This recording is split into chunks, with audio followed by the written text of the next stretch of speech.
Hey gang, couple weeks ago, actually a couple months ago, I demonstrated for you how to do a squat, and I think I'd use 500 pounds. As a matter of fact, I know for a fact I used 500 pounds even for that. And I also did a bench press for you, which I used, I think, 340 pounds to show you how to do a bench press. Now today I'm going to do a deadlift. This, in my opinion, is the king of all exercises. Some people say the squat is. I beg to differ. A squat, you are using a lot of your muscles in your legs, your calves, your quads, your hamstrings, your butt, your lower back. But whenever you do a deadlift, you're using all those muscles, plus you're using your abs, your shoulders, your delts, your trapezius muscles, which would be your upper shoulder here. You're also using your forearms.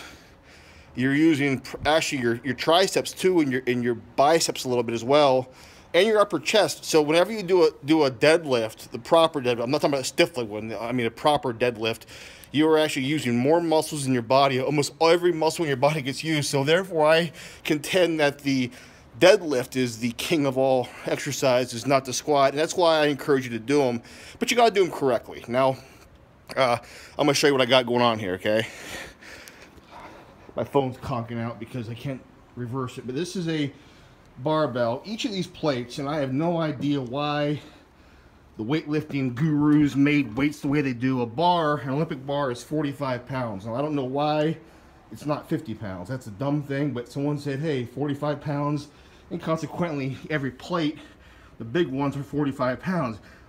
Now you think, well, why not just make them 50 pounds? I don't know. I thought maybe it'd be something to do with the kilos, but if you round it to the kilos, if you convert 45 pounds into kilos, it makes no sense either, because it's not a round number, it's an off number, like a point something or another. But for whatever reason, the bar on an Olympic bar is 45 pounds. Every plate is 45 pounds. So on this bar you have to double, because you have 45 on both sides. So you double. 45 times 2 is 90. So 90, 180, 9, 18, 27, plus the bar is 315. Now I put on the outside here a couple of 35s. So 315 pounds plus another 70. That makes it 385 pounds. I would go heavier, but like I said, I've been out of the game for about 6 weeks fighting these shingles. As you can see, I've got patches now. I'm pretty much healed up. Just kind of trying to get the wounds to close now, but the pains is more of an itch now than pain. But I'm going to demonstrate for you a deadlift. I have on my hands here. I can turn this around and show you the mirror. I got wraps on me. This is a mirror I'm looking into because my phone's not working right. And the wraps are because my forearms are physically my forearms are actually weaker than the actual lift itself. I could lift that bar no problem. My forearms will drop the bar because they aren't strong enough to hold it. So I use wraps for a lift like this. Whether that's sanctioned in powerlifting competitions, I don't know. They might require you not to use them. I don't know. I've never competed in powerlifting for a deadlift, but I'm going to show you how to do this, and hopefully you'll do them right. I'm going to take a stance that is, my feet will be shoulder length apart. Let me show you what I got here. About like this. I'm going to come down with my quads bent, my knees bent. I'm going to grab the bar so that my hands are between my legs. I'm going to come up. I'm not going to go like this. I'm not going to go like, you do this wrong, you're hurting. You don't want to do a deadlift wrong. You can mess up on some lifts, but you cannot mess up on a deadlift. It's not the lift you want to mess up on, because you can really screw your back up. And if you mess your back up, now you got lifetime problems, and hopefully that won't happen today. So I'm going to show you how to do this. I was going to go Facebook Live, but my Facebook is... for some reason, there's no sound when I do that, so I had to use my movie projector here, and I had to spin it around and use a mirror because I can't get my reverse to work. It's not even on my phone. But all right, let me try to get this set up here. Bear with me. I got to mount you between two plates, two 25 plates. This is the bar, and I'm going to hope and pray that that does not fall out, which I don't think it will. I'm going to wear a belt around my waist.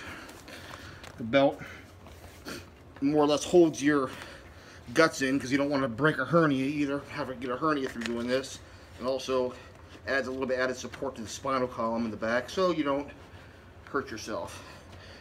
I hope and pray that this sound is working, because let me go like this so I'm not talking words. All right, here we go again. Let me set it up. I'll be right with you in a second. Here we go. Also, I'm also standing on a step here, as you can see. What that does, just so you know, is it gives me about 3 inches off the ground. It makes it harder. It makes the lift itself harder. It makes me bend down further. It gives me further stretch. And because of the further stretch, you're actually working more of the muscle in the way it should be worked. A lot of guys don't use them, and I think they're actually cheating themselves by not doing that, because you really want to get the full stretch of the muscle. So here I go.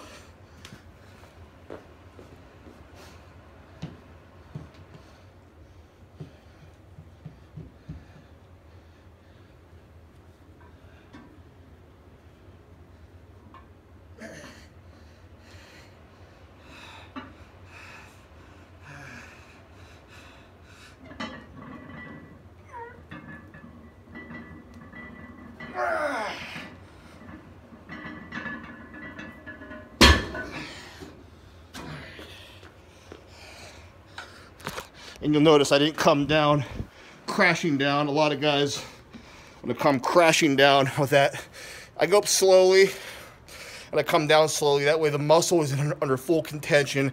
That was 385 pounds. I could go higher. I've done way over 400 already, but I don't want to do that now because, like I said, 6 weeks off. I don't want to come out here and kill myself. It's taking a lot out of me. Just don't want you to hear me labored breathing right now. It's a great exercise. Do them properly. That's a deadlift.